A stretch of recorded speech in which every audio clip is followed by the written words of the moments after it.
Okay, good afternoon, everyone from Lethbridge Public Library in Lethbridge, Alberta. Word on the Street is honored today to welcome Richard Van Camp. And if you were on earlier in the week, he did read his book. And I know we got quite a few people interested in that. And we also had an author that he worked with. So we're kind of centering our word on the street on a lot of Richard Van Camp opportunities. Before we do that, however, I want to acknowledge the land that we're on. The Lethbridge Public Library acknowledges that we are gathered on the land of the Blackfoot people of the Canadian Plains and pays respect to the Blackfoot people, past, present, and future, while recognizing and respecting their cultural heritage, beliefs, and relationship to the land. The city of Lethbridge is also home to the Métis Nation of Alberta, Region 3. So today, like I said, we have Richard Van Camp, and he's quite the famous author. He has a movie from it's called The Lesser Blessed, that some of you may have seen. We actually had it here at the library one day, but I don't want to tell too much about him. I'd rather that he spoke about himself and kind of give us some idea of the direction he's going today in the workshop. Then we'll allow some time at the end, maybe about 10-15 minutes for questions.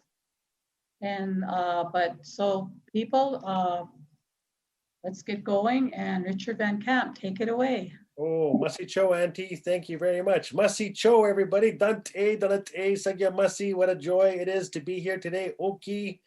My name is Richard Van Camp. I'm from Fort Smith, Northwest Territories. I was born in 1971. Holy cow, I'm 49. Look at this. I'm like a young Richard Gere in his prime. My hair is like a bear's pelt in the spring. No, I think I'm a silver tip. Last time I was back in Fort Smith, Richard Burkhardt Sr. looked at me and said, holy cow, Van Camp, you're turning into a real silver tip. So I'm 49 years old now. I'm really proud to be here today. I'm honored to be here today, to be your cheerleader and your mentor. I'm going to give you my personal email address. It's vancamprichard@gmail.com. I want you to write to me from here on in for as long as I'm on this planet. And if anything changes on Gmail, you can find me on Facebook and Instagram and Twitter and richardvancamp.com, because you know I've been given so much in this life, and what I want to do now is I just want to help as many people as I can. I love watching people succeed, and I can prove it. A long time ago, I was the acquisitions editor for Thetis Books, Canada's oldest Indigenous publishing house, and I just wanted to raise my hands with utmost respect to the memory of a dear friend, Mr. Greg Younging, who was the publisher of Thetis Books for a very long time. So one year when Greg was working on his PhD, they hired Anita Large to be the publisher, and she asked me to be a special acquisitions editor for Thetis Books. And so I knew we had this amount of money. I knew that we had this amount of room for the books that we wanted to publish, and my job was to read 60 manuscripts. I think they gave me 10 months, and my job was to either say yes, no, or maybe.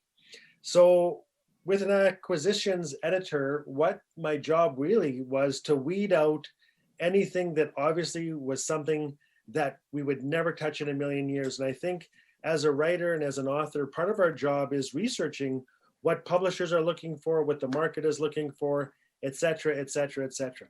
So I received 60 manuscripts. They showed up at my little apartment at Oak, and no, I was still on, I think I was on Oak and 14th in Vancouver, and I just started teaching at UBC, and I received this big box of 60 manuscripts. And those manuscripts really became my friends for the next couple of months, because I really wanted to do a good job. I really wanted to honor Greg's hard work and Anita's hard work and her vision and Greg's vision and Jeanette Armstrong's vision for what Thetis Books was creating in those days. And I received a manuscript, and it was called The Boy That Sheldon Killed by Jennifer Storm. And when I read that title, I knew we were sitting on a gold mine. That title was just as incredible as Bastard Out of Carolina or Godless But Loyal to Heaven. or Johnny Got His Gun, or we need to talk about Kevin. The Boy That Sheldon Killed by Jennifer Storm. What I did was I took that little manuscript and I put it on the bottom of all 60 of those manuscripts. And I said, okay, Jennifer Storm, I don't know who you are. You're going to be my reward.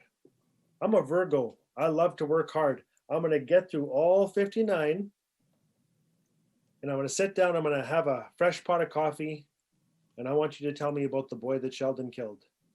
So I read all 59 and it was actually very quick because I could see that somebody obviously had not done their research and they were sending us stuff that they just simply didn't publish. It was nothing personal. It was just simply what they just does not, it's not their mandate. It's not in their mission statement to publish certain manuscripts. So pretty soon I was down to 14 and there were some definite yeses. There were a couple of maybes. And I remember it was Friday. It was raining like crazy at Oak and 14th in Vancouver. It was 1 o'clock in the afternoon and I put on a fresh pot of coffee. And I took that manuscript, The Boy That Sheldon Killed by Jennifer Storm. And I remember the coffee was just about ready. And I remember saying, I could still remember. I remember saying, okay, Jennifer Storm, tell me about The Boy That Sheldon Killed. From the first page to the last sentence, I didn't move. I couldn't move. It was as profound to me as reading The Hobbit, as reading The Outsiders by S.E. Hinton. It was my everything for an hour. Jennifer Storm pulled me in to this world and she'd earned every single word. And that's something I want you to remember. When you submit something to an agent or to a publisher, you have to make sure you've earned every single word, because the truth is acquisitions editors are looking for one reason to not read your manuscript, because we're inundated all the time. The slush pile is always growing. So if I see 400 typos in the first 300 pages, you've given me the ultimate out not to read. You've just shown me that you need a little bit more time with this. Anyways, long story short, as soon as I was done, I remember I picked up the phone and I dialed 1-250-493-7181. I can still remember to this day the click of my phone. And I can still remember the rain was coming down. I hadn't even touched the coffee. And Anita Large went, hello, Thetis Books, Anita Large speaking. And I said, Anita. She said, Richard Van Camp. I said, Anita, I've just finished reading. And she said, The Boy That Sheldon Killed. Did you read it yet? Did you read it? I said, I just finished. I said, Anita, we've got to publish this author. We've got to publish this author. And she said, well, we're going to publish this author because I've never read anything like this. And I said, who the heck is Jennifer Storm? She said, that's not the question. Ask me how old she is. I said, how old is Jennifer Storm? She says, Jennifer Storm is 14. Jennifer Storm wrote her first novel when she was 14 years old, and her mother, Callie, mailed us the manuscript. We published The Boy That Sheldon Killed when Jennifer, I believe, was 16. And we brought her up to Yellowknife for one of her first major literary festivals. I'm on the board for the Northridge Writers Festival. And it was the first time Jennifer Storm was able to go on a plane by herself and stay in a hotel by herself. And we were just so happy to host her. The thing about The Boy That Sheldon Killed is we had to change the title to Deadly Loyalties because there isn't a high school in the land that would allow a book called The Boy That Sheldon Killed. It simply just wouldn't fly. It would cost us a lot of sales. It would cost Jennifer a lot of sales as well. So this is a book called Deadly Loyalties. And this is about a young woman named Blaze. What a perfect name for a protagonist unhappy with her life. Her name is Blaze. And she is angry at her mom for giving her rules. She's angry at the world for a whole pile of the right reasons. And she gets this idea, if I just join a gang, I'm going to have power and respect and prestige. I'm going to have the coolest friends, go to the best parties.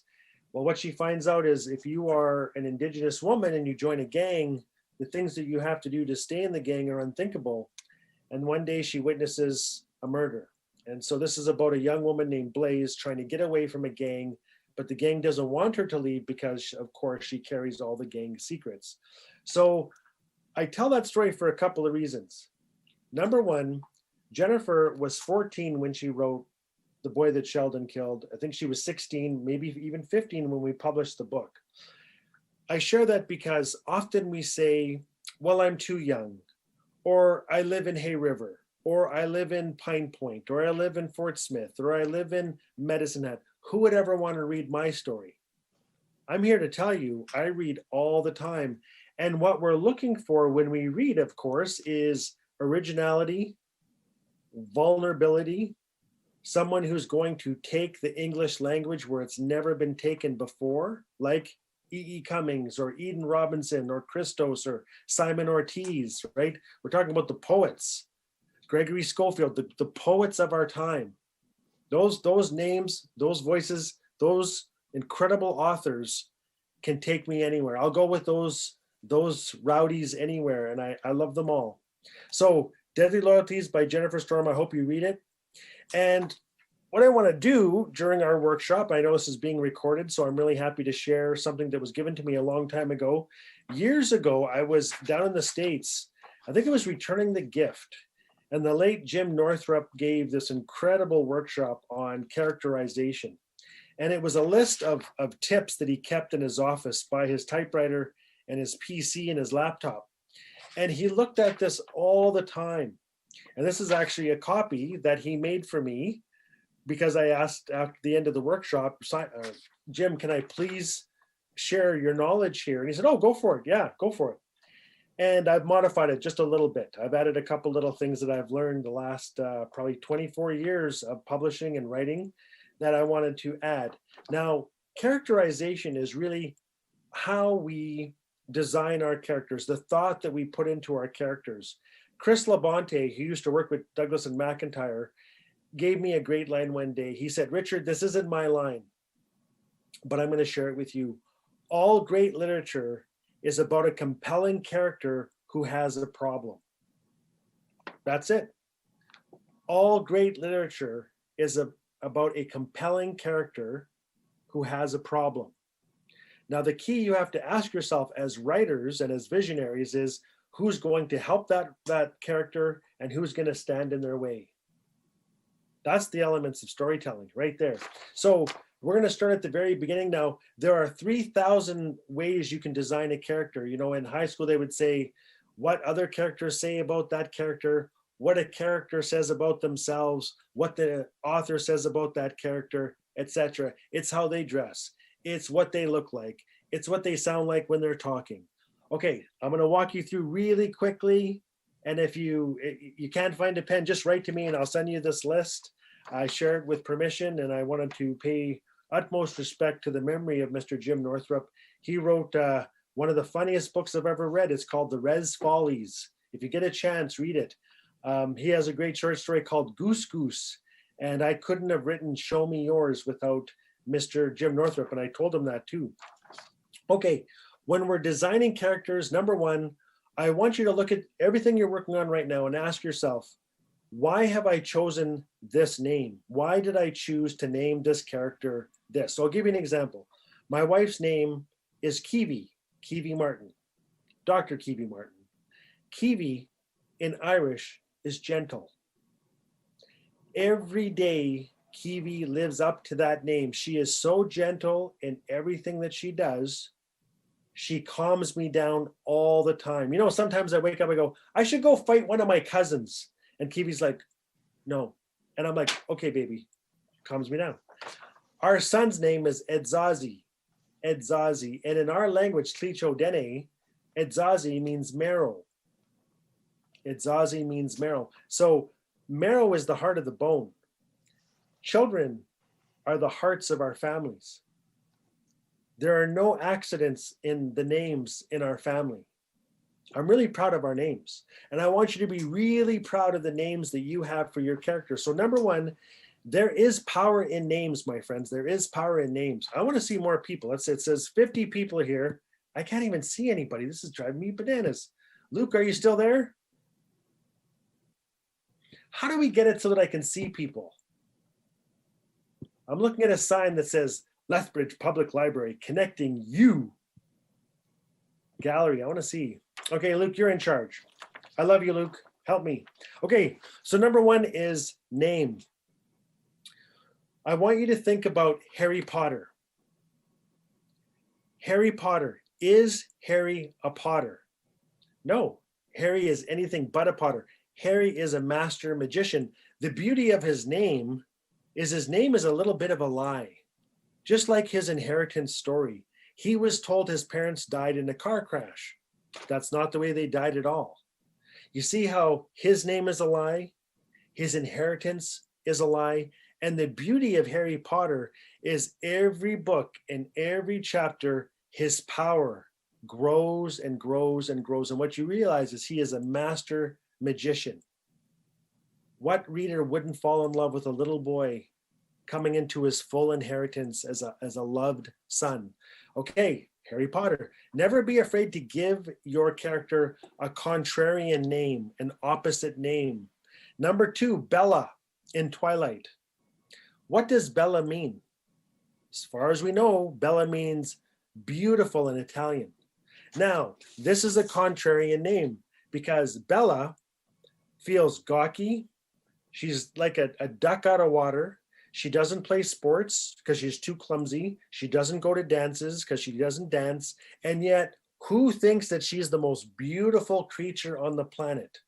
You have a vampire named Edward, and you have a guy who never wears a shirt in any of the movies. His name is Jacob, right? So you see how Bella is a contrarian name. What reader wouldn't fall in love with someone who is being chased and pursued by two beautiful beings who are actually enemies? That's the genius of Twilight. I loved book 1, by the way. Huge fan. I loved the movie, actually, the first one. The first one was great. After that, they were talking to the Pope. I couldn't keep up. Anyways, that's just me. Okay, let's talk about Dora the Explorer. There's a fox in Dora the Explorer. What's that fox's name? Swiper, right? I read a million Dora the Explorer little stories to my boy. And every night you say, Swiper, no swiping. What a perfect name for a thief. What a perfect name for a thief. And think about Deadly Loyalties by Jennifer Storm. You have a main character named Blaze. She's already on fire, right? She's capable of taking everything down with her anger and her rage. And that's what makes the story a complete success at the end when she goes home. Great writing, Jennifer Storm. Very proud of you. Age. I love it when a publisher calls me and says, Richard, can you tell a story about somebody who's in grade 5 dealing with a mental health issue? I love writing about somebody outside of my age because that pulls me out of my body, and I have to really think because somebody in grade 5 moves a whole lot differently than somebody who's 49, right? Their lives are so completely different because at 49, I'm pretty well set in my ways. I get up at 4:30 or 5. I write in this office that you see with my beautiful Millennium Falcon and all this cool artwork. And I get all my work done by 6:30 because my boy gets up. So we're going to talk about process in just a little bit, but I'm going to challenge you all, write one story where you're not the age you are now. And I want you to earn every single word. They shouldn't be talking like you. They shouldn't be sounding like you. They shouldn't be moving like you. They shouldn't have the same rabbit trails in their psyche that you do. Challenge yourself all the time. Gender. Gender is a construct, right? I'm going to challenge you to write another story outside of your perceived gender. And I want you to have fun with that. I'm told my 2 most powerful stories are Devotion and, When Ravens Smile to Little Old Ladies as They Walk By. That's right. Because it's not me. I'm writing from an animal's perspective in one, and I'm writing from a woman's perspective in the other. I bet you're all going to run and want to read those. So it's Devotion, and I think Devotion is in Godless but Loyal to Heaven. I think. I can't remember. And of course, Why Ravens Smile to Little Old Ladies as They Walk By is an angel wing splash pattern. So right outside of your age, right outside of your gender, whatever that means to you, because I want you to really start pushing yourself as an auteur and as a visionary. I want you to start challenging yourself. And another thing I want you to do is I want you to start a writing group. I want you to pick 3 or 4 or 5 people you're quietly terrified of who are wicked writers. Meet once under every full moon. Throw a little feast, practice social distancing. Everybody bring gifts and everybody make copies of your new short story or poem or sound piece, and do that once a month. And it should be your everything. You should be terrified. You should be crying in the shower. Your hair should be falling out in clumps. You're so nervous about what the response is with what you've created. That's really my wish for you, because every writer deserves community. And it shouldn't be people that you're the best in the whole room. That's no fun. There's no challenge here. This has to be the real deal. You need to be surrounded by heavy hitters, triple threats. You know what I mean? This has got to be your absolute everything every single month. Okay, tension produces results. All right, if I don't see you sweating, it doesn't matter. Okay, it's got to be your everything. Sorry, getting fired up here. Okay, so name, age, gender, skin. Okay, some of us are fair, some of us are dark, some of us are speckled, some of us are freckled, some of us are pierced, some of us have tattoos. Remember, every scar is a story. Every scar is a story. I want you to go through the manuscripts you're working on right now. Is there a tattoo that would surprise somebody if they glanced at it by accident? Is there a wicked scar somewhere that is quite profound in a character's development? Okay, have fun with that. Eyes, we know people, their eyes will change color with the seasons, right? Have fun describing people's eyes. Height, I'm really lucky. I get to hang around with the great one, Mr. Steve Sanderson. We have 2 beautiful books out together, The Blue Raven and Path of the Warrior. Steve has worked on My Little Pony. His new show is The Last Kids on Earth on Netflix. Mr. Steve Sanderson is 6'11". I love this man very much. Every time I hug him, my lips go into his belly button. Try and figure that one out. Am I painting you a picture here? I love Steve Sanderson. We've toured together down in the States and in different places across Canada. He has taught me more about the efficiency of writing graphic novels and comic books than anybody. Steve told me that he was still growing when he was 24. And he told me he never wanted to stop. He said, I didn't feel like I was growing. I felt like the world was getting smaller. And when he tours and he travels, he calls the effect he has on people the carnival effect. He says everybody becomes a little kid when they're surrounded by a giant. Isn't that a great line?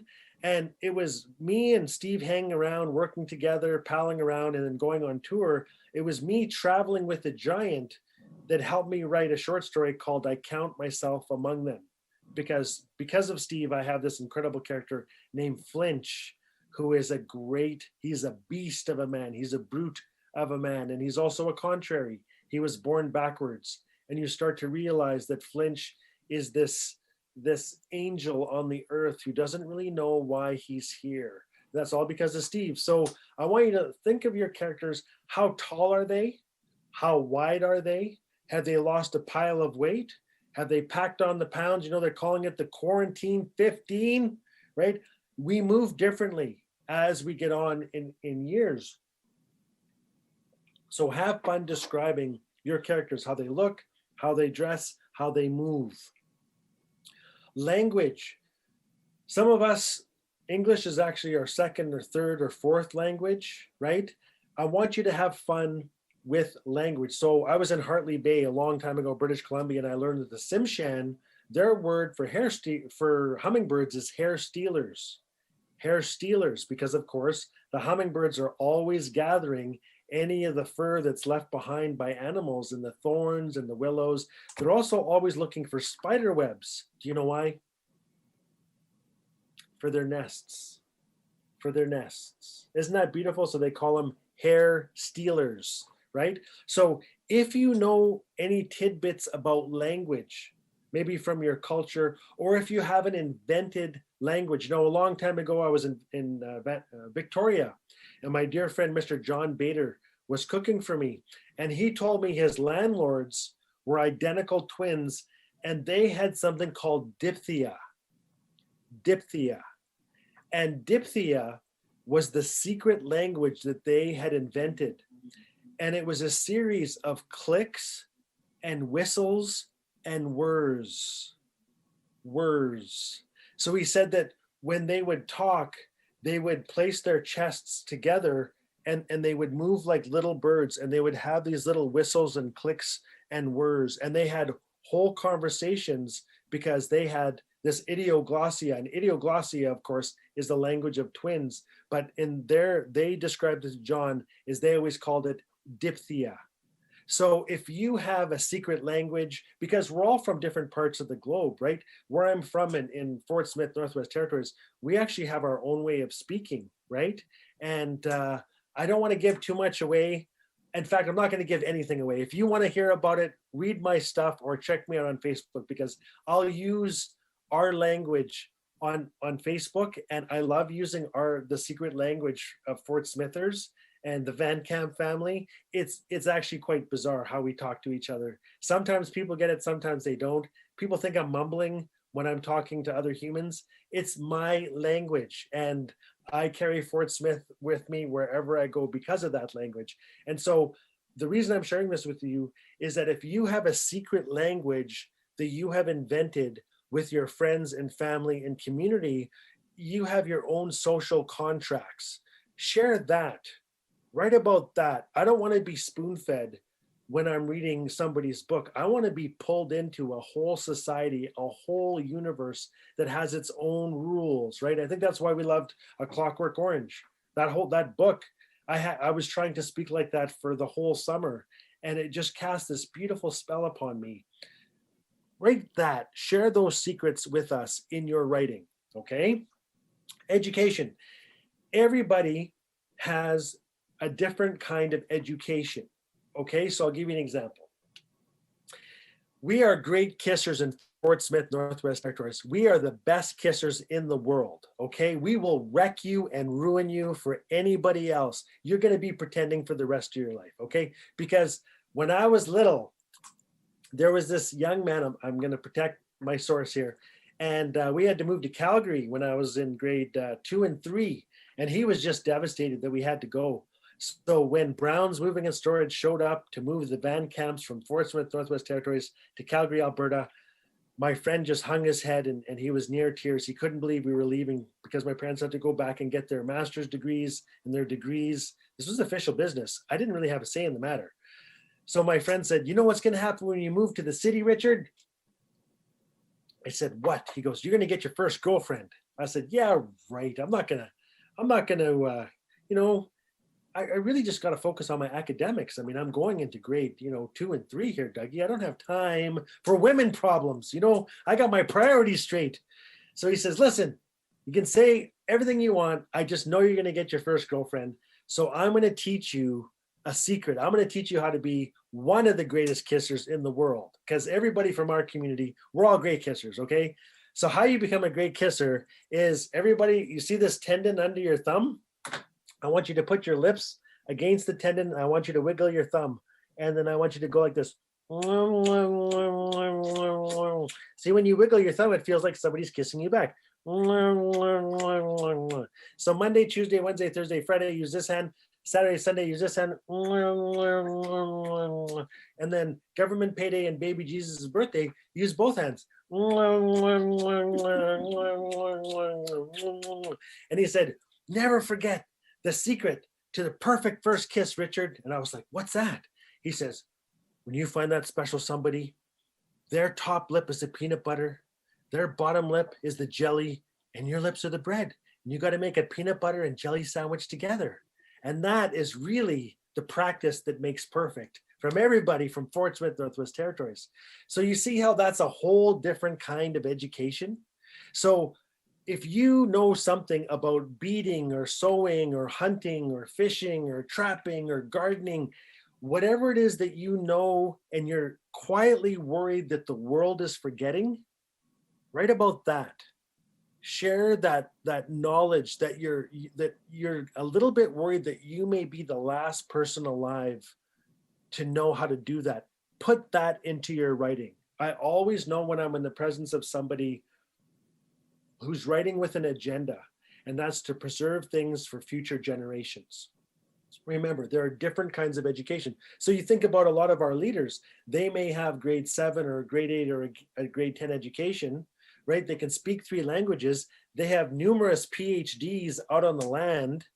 That's the perfect example of there are different kinds of education. Okay. Income, right? Money does change everything. So, you know, where we're from in the community, one of my friends won $1 million right before Christmas.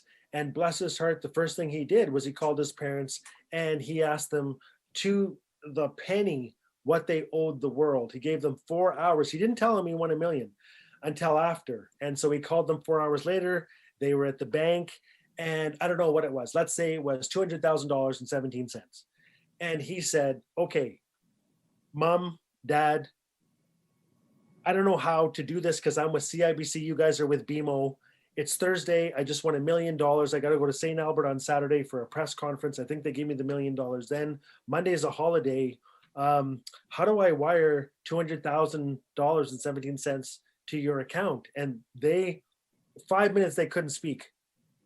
And the bank manager was actually holding his mother's phone. And he said, I'm sorry, okay, start from the beginning.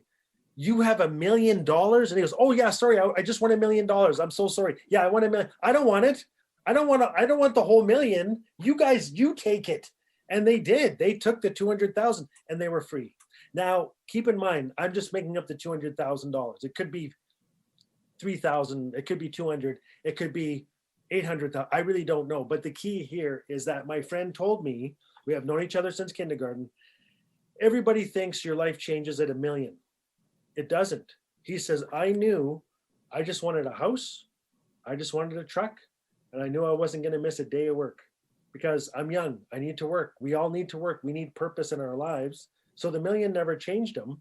In fact, he just wanted to help his parents. What a good man. Also from Fort Smith, Northwest Territories. A great kisser, of course, that goes, you don't even have to talk about it. You know he delivers. I'm going to protect his identity just so you can go after him. Don't stalk him on Facebook. Okay, so here we go.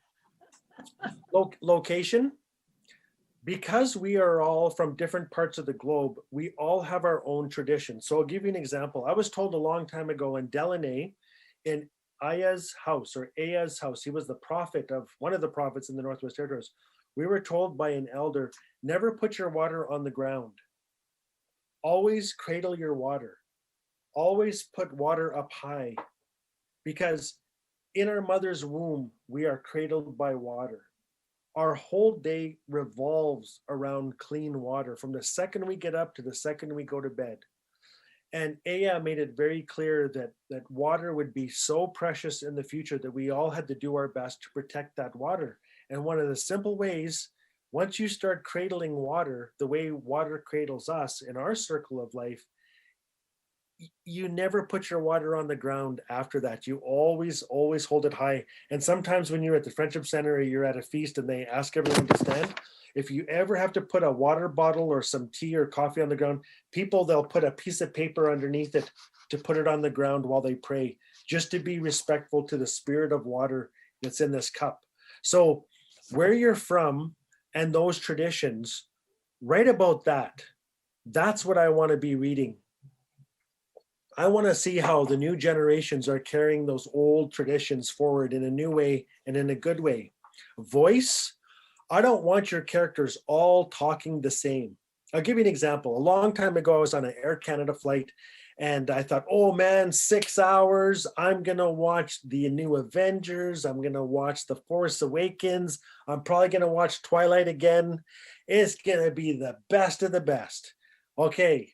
On the speaker, okay, ladies and gentlemen, very sorry. We blew a fuse last time we were flying across Canada. None of the TVs work. Don't even try. We're so sorry. We apologize. We'll give you an extra set of cookies or a cracker. Enjoy your flight. And I was like, are you kidding me? And I didn't have a book. I didn't have a magazine. I had nothing. And I look at this lady beside me. So I was in the aisle. We had the middle seat, thank goodness. And then she had the window seat. I said, can you believe that?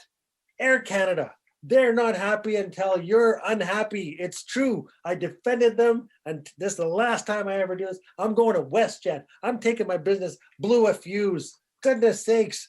And I said, well, we got 6 hours. I'm Richard Van Camp. How are you? She goes, I'm good. Yep. And I said, well, where are you going? And she goes, oh, you know, Abbotsford. Yep. And I said, well, who are you going there for work or what? And she goes, oh no, I'm gonna go see my old man, eh? Yep. 6 hours later, I got off that plane, and everything I said was, yep. It took me months to stop talking like her. I don't even know her name. She cursed me, right? So go through your manuscripts, and for the love of Pete, get a friend to read the lines of your other characters and do a read through. Because if everybody sounds the same, I'm often reading manuscripts these days, and I'm 200 pages in, and I have no idea what the character's name is, what separates them from the other characters. It's called blending. So that's a really good exercise for your writing group, is to read. It's like a stage reading or a screenplay or a stage play reading. Get your friends to read the characters, and you'll see really quickly. Also, when we're able to talk again and tour again publicly, another great way and the quickest way to tell if a piece is working with your dialogue is to do a live reading, to do an open mic in front of an audience that doesn't know you. That's the quickest way. That's why so many authors are quick to get in front of a mic, because they're testing the ear of the audience. And most importantly, they're testing their own ears to see if the characters are standing out. Okay, we got a couple more here. So think about your character's family. Think about your character's friends. Okay, question. How many of you have friends that lie to you all the time? Isn't it great? Okay, thumbs up. Okay, I don't want to be the only one. It's the greatest thing in the whole wide world when you have friends who are pathological liars. So I'll give you an example. My friend, when we were growing up, he told me his dad had a disease, so that, and I felt horrible. So I said, well, is it diabetes? Is he type A? And he was like, no, he's got this disease where what you say to him, he can't hear until 12 hours later. That's his disease. So to this day, when I'm back in Fort Smith and I see this elder come up to me, I'm always scared of him, because it's like, I don't know how we're talking, because you're not going to hear what I'm saying to you until tomorrow at lunchtime. But I'm convinced now, I see it was a lie. So another lie he told me is, the reason I chewed my nails is because I had tapeworms. He says, no, it's not your fault. It's just you're always chewing your nails. They just need your calcium. That's it. They trained you, and they sing to you when you go to bed. I'm like, I was in I think this is grade 4. I was like, what do you mean they sing to me? He goes, oh no, your tape, it's not you guys were always eating raw macaroni and bad bologna, and your hot dogs were never really cooked at Pine Lake. Like, there's a reason I never ate with you guys. So you got ringworms. It's okay. You got pinworms, ringworms. It's okay. There's millions of them. It's okay. There's pills. It's fine. Just go see a vet. Anyways, what happens, Richard, is at night when you're sleeping, your little ringworms and your pinworms, they all sing, and you got tapeworms too. That's right. You guys got, big tapeworms. Yeah. Because you don't really cook fish good, eh? So you got their tapeworms, eh? So, man, he gave me nightmare. Who needs Stephen King? Just follow my little pathological liar buddy around. So he says, no, you got to hear this song. When you fall asleep. Okay. It was the same guy who told me about the kissing. So he was a good pathological liar, but then there was a sinister side. Okay. You ready? He said, here's why people chew their nails. Because their pinworms and their ringworms and their big tapeworms, they all team up. And when you're sleeping at night, they have a song. And the song goes like this: keep chewing your nails. We need your calcium. We're getting bigger and stronger and fatter and longer. So keep chewing your nails. We want to make babies inside of you. And I never chewed my nails again. He goes, no, they want your calcium, Richard. They need your calcium to go. I tell you, nightmares. So write about the pathological liars in your life, because you can't buy that kind of entertainment. It's fantastic. Okay, here we go. So family, friends, Habits, right? If you've got somebody with a really bizarre habit, write about that. Hobbies. If you are the ultimate comic book collector or the ultimate coin collector, or you collect rare yarns from all over the world, whatever your hobby is, write about that, because you have a passion, you know the texture, you know the smell, you know the feel of what it is and the taste of what it is that you're talking about that. And chances are the global readership, if you become the self-appointed authority on something, like think about Ernest Cline, right, writing Ready Player One. When I read Ready Player One, I was holding my childhood and my teenage years in my hand. So he put all of his passion for all things pop culture from the 80s, 70s, and early 90s in 800 pages. It knocked my socks off that somebody was showing me my experiences through another person's eyes. Do that. Share that passion. Often we think, oh my goodness, vampires are really hot right now. I should write a vampire story. Chances are, unless this is the one story you were born to write, it's really hard to write for a market that may or may not be there 2 years later when your book comes out. Okay? Something to think about. Personality. We all have different kinds of personality. Morality. Is your character honest? Are they kind-hearted? Are they sociopaths, right? Remember the old joke, if you're worried you're a psychopath, congratulations, you're not, because psychopaths have a lot more. Actually, they don't worry at all. Don't worry about it, okay? That's an old joke. It's a horrible joke. Goals. What does your character want? What do your characters want? What's their goal? Fears. What's the one thing that Indiana Jones is terrified of? Snakes, right? And what's the one thing in every Indiana Jones movie? Snakes. Use a character's fear against them. Have them face their fear. Number 22 on my list is secrets. Give your character secrets. So a long time ago, I was rewriting the policy and procedure manual for the Fort Smith Health Center, and we had a doctor come up, and he trained our head nurse years earlier in Edmonton. And we were outside. There was a forest fire. Sorry, we got construction out front. This doctor, we were outside, and we were smelling the forest fire smoke in Fort Smith, Northwest Territories. And our head nurse said to him at this picnic, she said, "Doctor, do you ever think about that one woman we were operating on?" And he said, "I think about her every day." I tell you, we're really good at gossip in Fort Smith, eh? So right away we went, "Sorry, what happened? There was a woman, something happened in the hospital, in the operating room, what happened?" And he said, "Why don't you tell them?" She said, "It was the strangest thing." She says, "We were operating on this woman. I think it was about a 6-hour operation, and she was out completely. She spoke in the middle of her operation." You want to know what she said? She went like this, she went, "I married the wrong man." Pretty incredible, hey? That's what she said in the middle of her operation. "I married the wrong man." Now, who was waiting at the end of the hall? Her husband.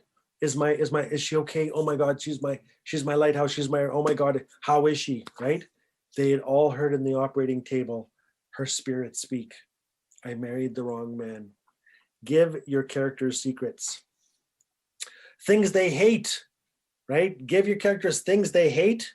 Give them a different kind of faith. There was an elder in Fort Smith, and one day she was getting ready to play TV bingo, and a raven landed outside her window, and the raven started going cluck, cluck, cluck, cluck, cluck, cluck, cluck, cluck, started talking to her, cluck, cluck, cluck, cluck. And she said, "Awas, go play. That's enough. Go away." And that little raven didn't stop, kept going cluck, cluck, cluck, cluck, cluck, cluck. And she said, "All right, that's enough." And she stood up, she said, "Go away now. You're scaring me. Go." And that raven locked its claws on a branch, and it hung upside down. And it was looking at her going cluck, cluck, cluck, cluck, still talking to her upside down. Cluck, cluck, cluck. Said, "That's enough now." And it flew away. And the phone rang, and it was her sister. And she said, "We'll call her Gladys." She said, "Gladys." And this elder said, "Dad's gone." She said, "Oh my, I'm holding Dad's hand. He just passed at the hospital. Who told you?" She said, "He just came to say goodbye." That's how their family comes to say goodbye, as birds. So there's different kinds of faith, whether it's Catholicism, whether it's Protestant or Anglican or traditional or Buddhism. Use your faith. And most importantly, test that faith. I think great literature is when you have somebody who they were taught their whole lives about something. And yet, when this great entity comes or a great force comes, what they thought they could count on isn't there for them anymore. That's great storytelling. What are they going to do when everything they trained for, everything that they were told to believe isn't there to help them and they have to figure it out for themselves? I love writing like that. Okay, history, anniversaries. We have our belly button birthdays, right? We also have different birthdays, maybe getting married, maybe becoming a parent, maybe sobriety, maybe after an operation, maybe after an accident, right? Never be afraid to start something on an anniversary or as an anniversary is coming. Could be a 20-year reunion, could be a Christmas family get together, could be a funeral, could be a wedding. Never be afraid to use the date on a calendar that everybody's preparing for, right? And they say conflict reveals characterization. Conflict reveals characters, right? So if a fire broke out in a library, there would be people who would freeze. There would be people who would stand and say, okay, everybody, calmly, single file, follow me. We're going to be just fine. You in the red, call 911. Okay, let's go. We're fine. Let's go. Well, conflict reveals character, right? So please don't forget that.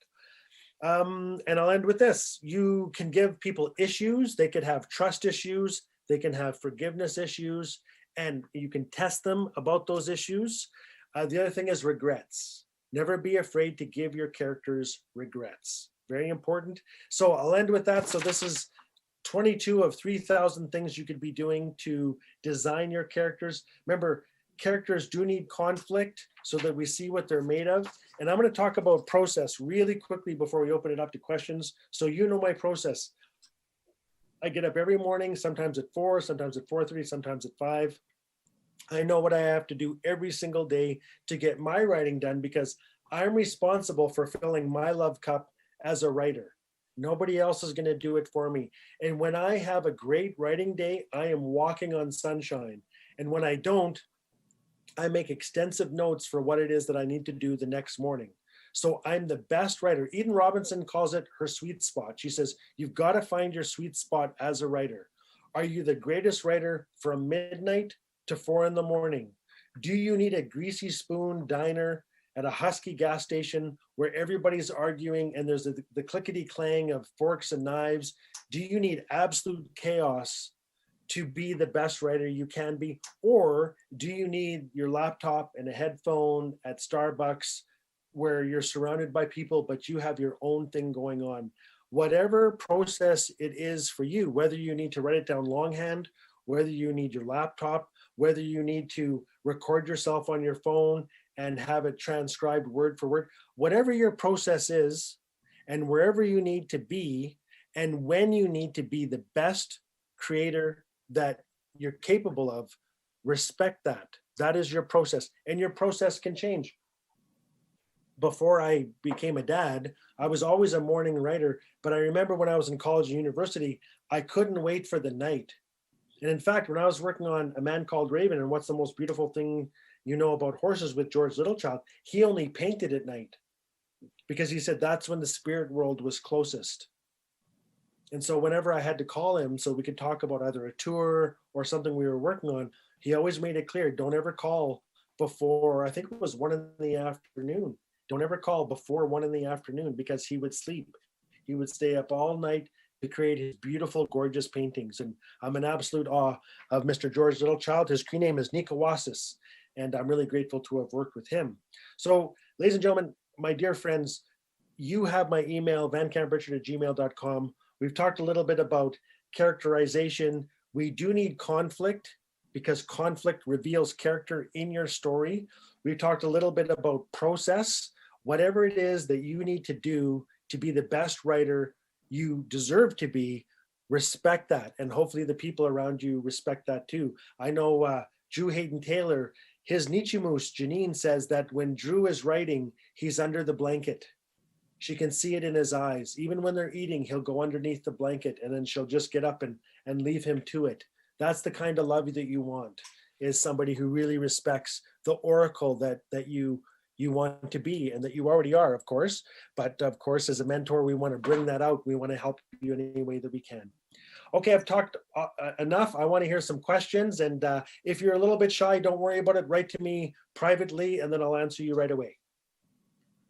Hey, Richard, there's a few questions here, but I just want to mention that we have one person all the way, Tina, all the way from Charleston, South Carolina. And we have a lot of people from Calgary here as well. But this one person would like to know, what sources would you recommend authors to use in order to determine what publishers the market are looking for? Thank you very much. Well, that's a good question.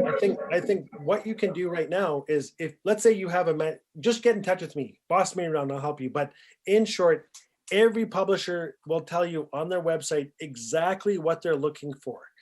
And I always say to writers, only send them what they're asking for. So if they only want the first 40 pages, only send them the first 40 pages, because what they're looking for is they're looking for somebody who can really take direction. I think you should be entering as many contests as possible. I think you should be submitting to literary journals, because if I'm a publisher and I see in your cover letter, you've been published 4 times and you've won 2 contests, and I see no typos in anything that I'm reading, what I'm seeing is somebody who not only has talent, they also have professionalism.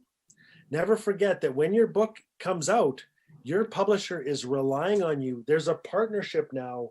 There's a 50-50 partnership that you're going to be in charge of your Facebook, your Twitter, your Instagram, your YouTube channel, your SoundCloud account, and then you're going to conduct yourself professionally when you're touring and online and on the road, because you are an ambassador for that investment the publisher has made in you. And it begins with that first email, that first cover letter, that first submission. So if you've got a book, let's say that it's horror, and you're a big horror writer. Let's say you like vampires, and you look on your bookshelf and you see that all of your favorite vampire books are published by Tor, T-O-R. Chances are that's the publisher you should be looking for. And you would go to tor.com and they will tell you if they're looking. If they're not looking, don't submit to them. That may be a time where you want to try and find an agent who specializes. I want everyone to follow me on Twitter, because Twitter is where I find more of the market research. I'm always sharing opportunities for comic book writers, illustrators. There are new agents looking all the time for new voices. There are publishers looking all the time for new voices. Sometimes you've got to go to the States to find your publishing house. Just get in touch with me, I'll help you. Okay. All right, we have 2 questions that are similar. I'll put them into one.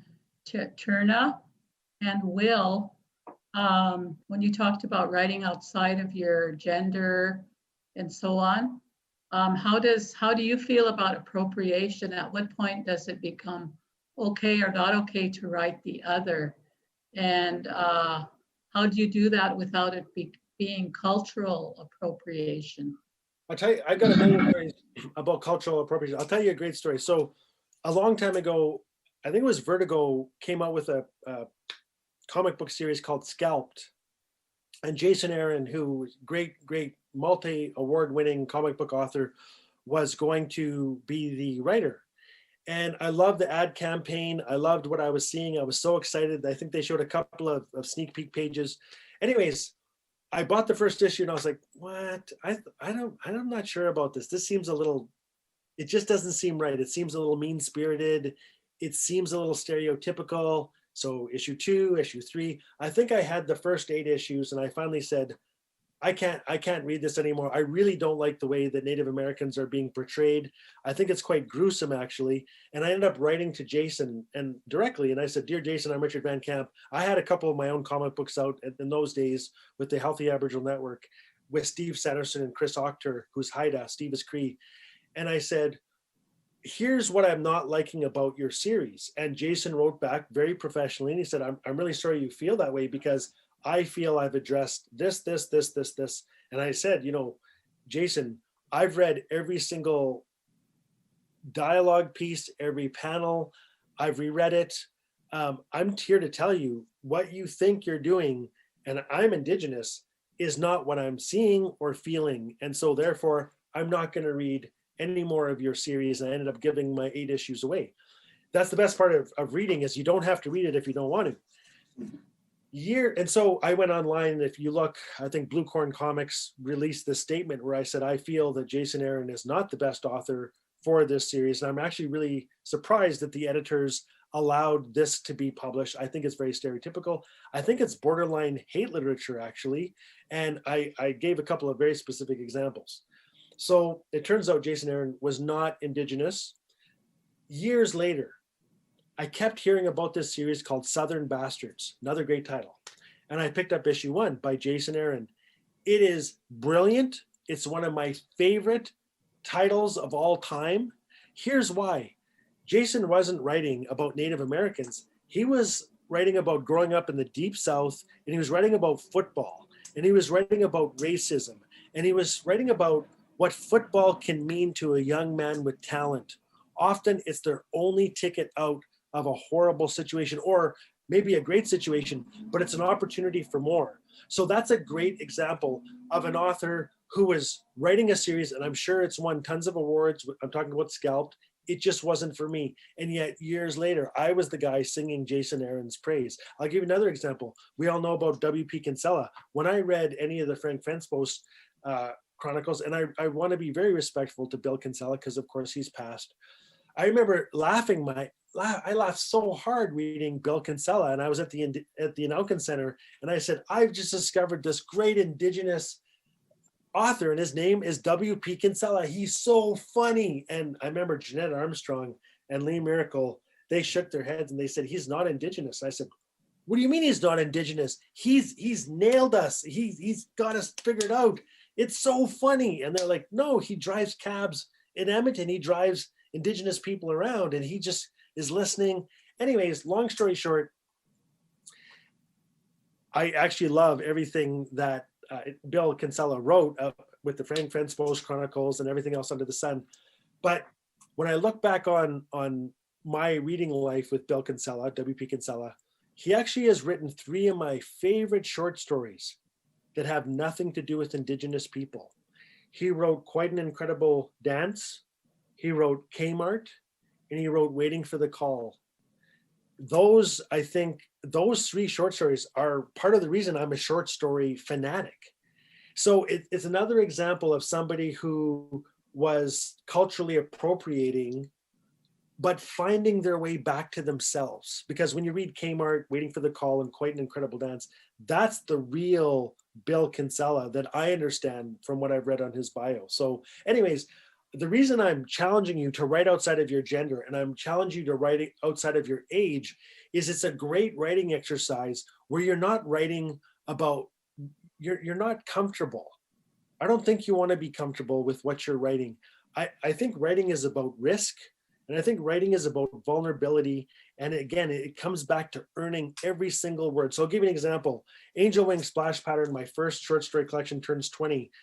Any day now, I'll be receiving the 20th anniversary. And I hadn't read my own collection from cover to cover in at least 18 years.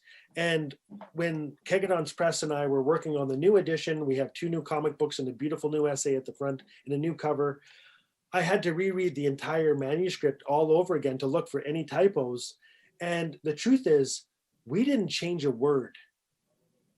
Because we earned every single word in this collection. The same with the Lesser Blessed. Lesser Blessed, my first novel, we've got the 20th anniversary, same thing. I hadn't read the novel in probably 17 years. And when I sat down it took me 3 days to go through, because of course I was copy editing at the same time. We didn't change a single word in the Lesser Blessed. Now, Lesser Blessed took me 5 years to write because we earned every single word. So many of us as writers, we want to be authors. We want to be included. We want to see our work out there. It's going to happen. The key here is use this time to earn every single word in your writing group, with a mentor, with entering contests and working with great editors to see your work in print. There's nothing, it never gets old seeing your name in print with a new story that has just bloomed through you. You know, when you are writing, it's like being, and I know you know what I'm talking about, it's like being struck by the sweetest lightning. And if, when you're scrambling to get it down on a typewriter or on a napkin or on the back of somebody else's book, that's the universe, I think, kissing you as beautifully as anybody from Fort Smith. There you go. Masi Cho. Okay, everyone, we're running out of time, and Richard has offered to answer your questions and kind of answered some of them already.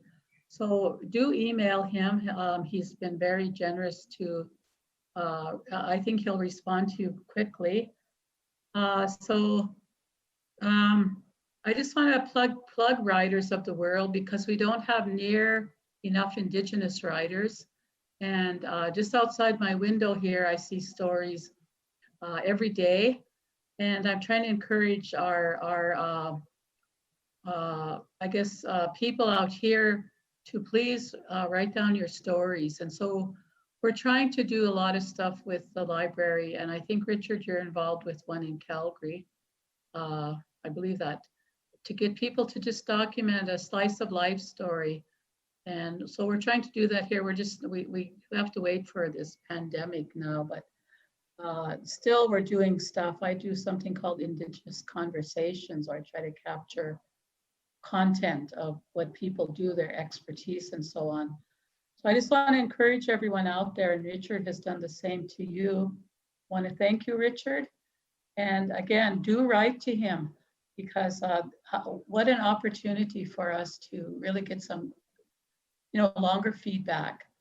And I believe in October, you're coming back to do a 2-hour workshop. Is that true? I believe so. Yeah, so we'll be doing another one with Richard Van Camp. So watch for the media blitz on that. And I'm sure we're hoping to have more of an open time. Well, Monday, we're letting people in for a bit. And so we're trying to get actual people, bodies. Zoom is nice, but it's still a little bit strange for a lot of us. We like interacting with the actual person. So anyway, but that's just how it is in the world today. It's helped us slow down, take time to reflect. That's one of our artists said last few days. Okay, so we're going to leave now. Richard, did you want to have any last words here? Masi Cho, and happy writing. You know, my agent, Carolyn Swayze, says, a page a day is a book a year. A page a day is a book a year. There you go. That's it. Okay.